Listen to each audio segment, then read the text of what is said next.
Gracias, amigo, por estar con nosotros en un nuevo encuentro con la ciencia. Estamos con Paola Alfaro, ingeniera forestal, novelista de ciencia ficción. Nos reímos porque hemos estado conversando sobre novela erótica con una escritora española, pero Muy ya, interesante. muy interesante. Ahora vamos a hablar sobre ciencia y novela. Gracias, Paola, por aceptar esta entrevista. No, gracias, Modesto, por hacerme esta entrevista, que es la segunda parte Así de es. la entrevista que tuvimos la vez pasada. Paola Alfaro ha escrito una novela, Los abismos platónicos, que como lo dijimos la vez pasada, se trata de la fuga de un grupo de personas a otro planeta para hacer una nueva sociedad, pero allí se encuentran con un problema grave para el ser humano, la libertad. Tú puedes tener todo, pero sin libertad, realmente, como dijo un partido que no quiero mencionar su nombre, pan y libertad, ¿no es cierto? Ajá. Paola, cuéntanos un poco los aspectos científicos de tu novela, porque a nuestros seguidores les interesa eso. ¿Qué tiene que ver la ciencia con la novela? Bueno, bastante. Siendo una novela de ciencia ficción, generalmente ese es uno de los elementos que juegan dentro de la trama de la novela, ¿no? En el caso de los abismos platónicos, como dijiste, bueno, lo que has narrado es justamente el inicio de la novela, un grupo de personas que se van de la Tierra huyendo justamente del avance alocado de la tecnología y temiendo que la tecnología en algún momento pueda subyugar a la raza humana, buscan otro lugar donde vivir. Pero el problema es que una vez que se establecen, forman una sociedad que poco a poco se va volviendo autoritaria y que se basa en el modelo de gobierno aristocrático de Platón. Entonces, justamente la novela trata sobre este anhelo salvaje de libertad que tienen las personas que a pesar de que no tienen carencias económicas, viven bien y sin embargo, libertad sin pan, perdón, pan sin libertad Libertad. tampoco les acomoda, ¿no? Entonces surge pues un grupo de rebeldes que tratan de crear una nueva sociedad, ¿no? Y dentro de eso hay varias cosas que me vi obligada a investigar para poder crear ese mundo imaginario en el que se desarrolla la trama. Una de ellas, por ejemplo, es el domo, donde ellos tienen que vivir porque el planeta donde llegan es un planeta con aire irrespirable, entonces tienen que construir un domo debajo del cual poder vivir. Entonces ahí, por ejemplo, me basé no sé si has escuchado del proyecto Biosfera 2, que se desarrolló a comienzos de los 90 en Arizona. Hubo pues un gran experimento donde se instaló una cúpula, dentro se crearon diversos ecosistemas, había una selva tropical, había un desierto, había un manglar, habían tierras cultivables, y ahí entró un grupo de personas que se comprometieron a vivir ahí sin salir y tampoco sin recibir nada del exterior, ¿no? La idea es que que fueran autosuficientes y testear justamente si el ser humano era capaz de vivir en un ambiente como ese, confinado, ¿no? Más o menos como estamos viviendo ahora, ¿no? Ahora, si no es una novela premonitoria. Exacto. Entonces, eh, la idea era justamente hacer ese tipo de experimentos para ver qué pasaría cuando nos toque colonizar otros planetas, ¿no? Que yo creo que de todas maneras en algún momento el ser humano va a llegar a ser una Donde no hay delivery. donde no hay delivery, exacto. Todo lo tienes que cultivar tú, todo lo tienes que hacer tú. Y entonces esa experiencia del proyecto Biosfera 2 fue la que yo tomé para este domo que existe dentro de la novela y debajo de la cual se establece esta sociedad, ¿no? Y justamente el delicado equilibrio que tiene que haber dentro de un lugar confinado como ese, donde todo está encerrado y los gases, por ejemplo, del aire tienen que estar en equilibrio y se necesitan ciertos parámetros y ciertas fórmulas para ver las interacciones de todos los elementos de ese ecosistema. Ese es justamente el objeto deseado de la trama, ¿no? Lo que busca el protagonista y las personas que lo siguen para poder ellos después construir otro domo, ¿no? Pero necesitan ese know-how y esas fórmulas, esos parámetros para poder construir. Y así, ese es un tema científicamente interdisciplinario, muy complejo. Por supuesto. Y en realidad, dentro de este proyecto Biosfera se llegaron a testear muchísimas cosas, ¿no? Al final, este grupo de personas terminaron peleándose entre ellos, con muchos problemas psicológicos. Los que antes eran amigos terminaron siendo enemigos acérrimos, se dividieron en bandos, hubo problemas de falta de oxígeno, porque justamente no había un equilibrio adecuado dentro de esta estructura de acero y de cristal. Falta de alimentos, porque simplemente no podían. Pero nuevamente ese es un problema actual. Actualmente, por esto del confinamiento, las parejas que se amaban tanto, hoy se están peleando, y más bien Exactamente. algunas que no se amaban, ahora se aman más. O sea, este confinamiento allí crea una serie de interrelaciones psicológicas increíbles. Y tú ya lo habías escrito Yo lo antes en escribí antes Furra. de la tercera. No, pero este proyecto Biosfera, imagínate, se dio a fines de los 80, comienzos de los 90, y ahí ya tienes una experiencia, ¿no? De lo difícil que es vivir en esas condiciones, ¿no? Y al final, este proyecto se considera que no tuvo del todo éxito, no se pudo continuar, pero quedó ahí como atracción turística, ¿no? No sé si hasta ahora estará ahí en Arizona, y la gente lo visita, entonces es súper interesante, ¿no? Otra de las cosas también que usé en la novela es o un par de cosas que ya están siendo desarrolladas por Elon Musk. Seguramente has escuchado el de SpaceX, el de Tesla, ¿no es cierto? Y él, por ejemplo, está desarrollando una especie de interfaz cerebro-computadora, ¿no? El Neuralink se llama, y que supuestamente en el futuro nos va a permitir a través de un chip insertado dentro del cerebro, eh, prácticamente convertirnos en cyborgs, ¿no? Donde la computadora ya no la tienes que llevar como una laptop, cargándola a todos lados, o el celular, sino que ya todo lo vas a tener dentro de la cabeza y no vas a necesitar nada, ¿no? Entonces, esa es una de las cosas, como un implante, ¿no?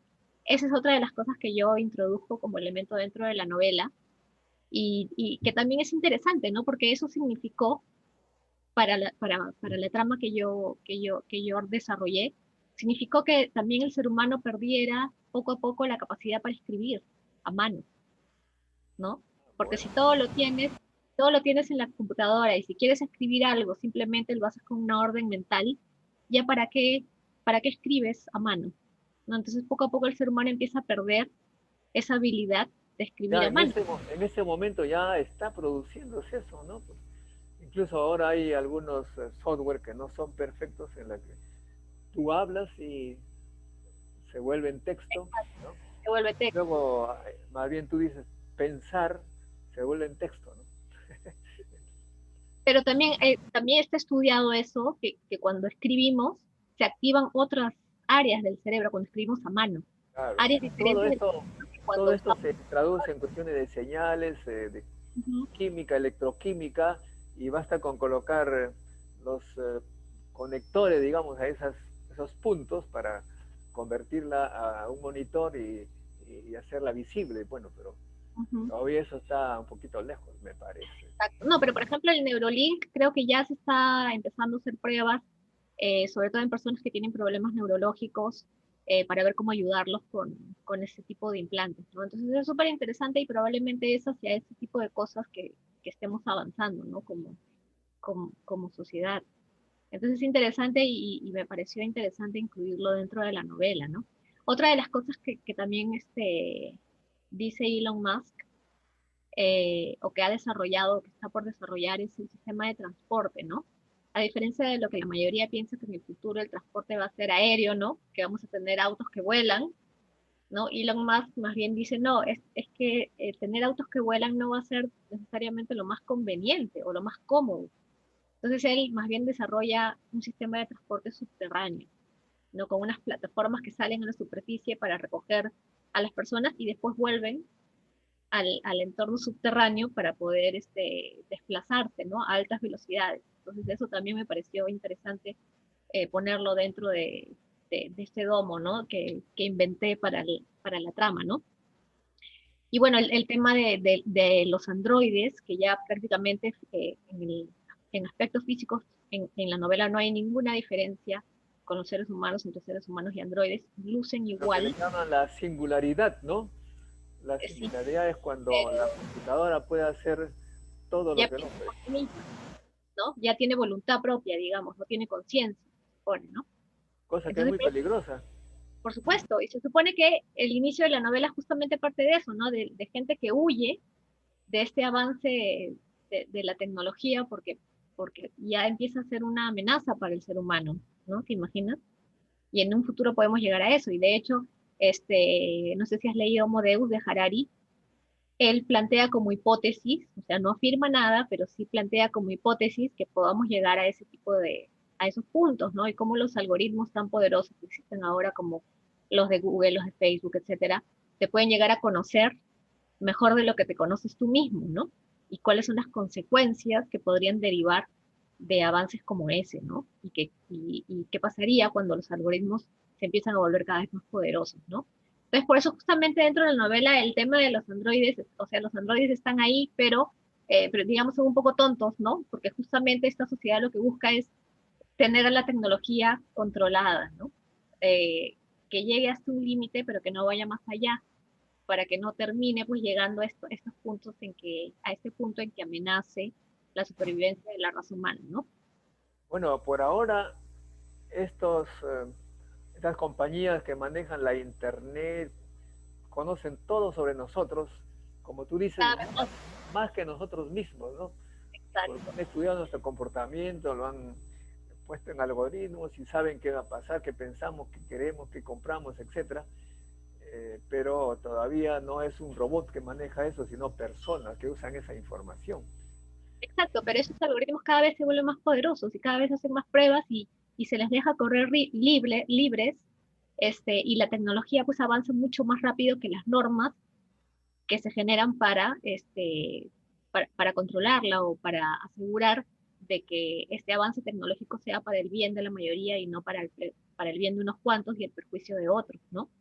Entonces hay que tener eso muy en cuenta, ¿no? La velocidad con la que avanza la tecnología y si realmente nuestros gobernantes le están prestando suficiente atención y si realmente están generando el marco legal normativo para que, digamos, el fin último sea el bienestar de la sociedad, ¿no? Y no otras cosas.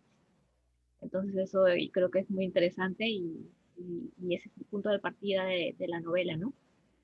O sea que estás tú incorporando los avances que en este momento se están realizando a gran velocidad en una Digamos novela. que en eso me he inspirado, ¿no? Para crear yo este world building, ¿no? Este mundo irreal, que es el que funciona dentro de la novela, ¿no? Pero sí, por ahí fue que me fui a investigar para poder desarrollar la trama y el espacio, ¿no? Dentro de la novela. Y Y me también, parece, y también la parte psicológica también avanza, que es increíble cómo se está conociendo cada vez más los, el cerebro, ¿no? Tú sabes que hay un proyecto que se llama Brain en Estados Unidos, cuyo objetivo es conocer todos los orígenes de las enfermedades psicológicas, psiquiátricas, etcétera, y comprender todos los procesos que nos llevan a aprender, a amar, a odiar, etcétera, para mejorar nuestra situación. Eso también lo has estudiado. claro, yo he investigado muchísimas cosas, incluso, por ejemplo, ahora que hablas de temas psicológicos, hay una parte importante también de la novela que trata acerca de esta diferencia que existe entre introvertidos y extrovertidos, ¿no?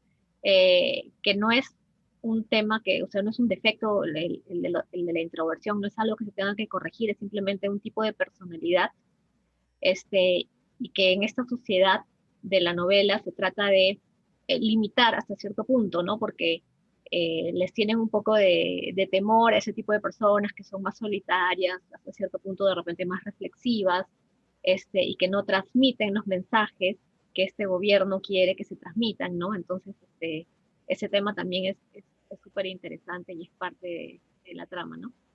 Además, por supuesto, de la trama del romance que ya hemos hablado justamente con Pilar hace un ratito, sobre las novelas eróticas, las novelas de romance, ¿no? Y yo creo que una buena historia siempre tiene que tener su cuota de romance, ¿no?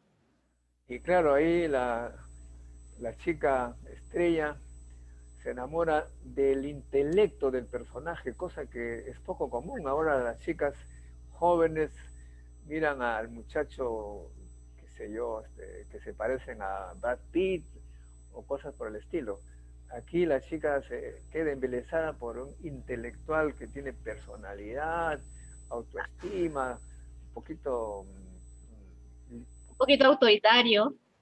eso iba a decir, pero con Es liderazgo decir, también, ¿no? ¿ah? Y con liderazgo también, capacidad de liderar. Un líder, ¿no? Porque el protagonista es, pues, es el líder de los rebeldes, de estas personas que quieren, que tienen este anhelo de libertad, pero también es un intelectual, ¿no? Es un académico, este, y entonces, ¿Podría pues, decirse que es el modelo de Paola? sí, podría decir, Bien. ¿Ves? También la novela sirve para conocer la personalidad de para los... conocer uno mismo, por supuesto. Muy bien. Gracias, Paola, por esta entrevista interesante. Vamos a seguir viendo los aspectos de la novela, ¿no? Ay, Hay por si acaso varios. la novela está disponible en Amazon. Creo que podemos dejar los enlaces abajo, tanto Los Abismos Platónicos como la precuela, que es un relato que se llama Toscana Enamorada, que es un relato un poco más romántico, que coge uno de los personajes secundarios de la novela y para que ella cuente su historia, ¿no? Su historia con el protagonista y cómo ese amor la lleva a los límites de la fatalidad, a querer suicidarse, ¿no? Entonces ahí ella narra esa historia, es un relato, es cortito, pero es bastante intenso, ¿no? Entonces, y también está disponible en Amazon. Bueno, amigos, ya saben, en Amazon tienen ustedes la novela de Paola Alfaro, Los Abismos Platónicos, que es la primera parte. Luego vamos a tener una serie y por ello seguramente Paola les va a preguntar a ustedes, científicos, algunos aspectos que ella va a contrabandear en esta novela para bien de todos nosotros. Voy a ir a partir con todos para que me digan, sí, para que me den Gracias, ideas. Paola. Muchas gracias. Gracias por esto. A un próximo encuentro con la ciencia. Chao.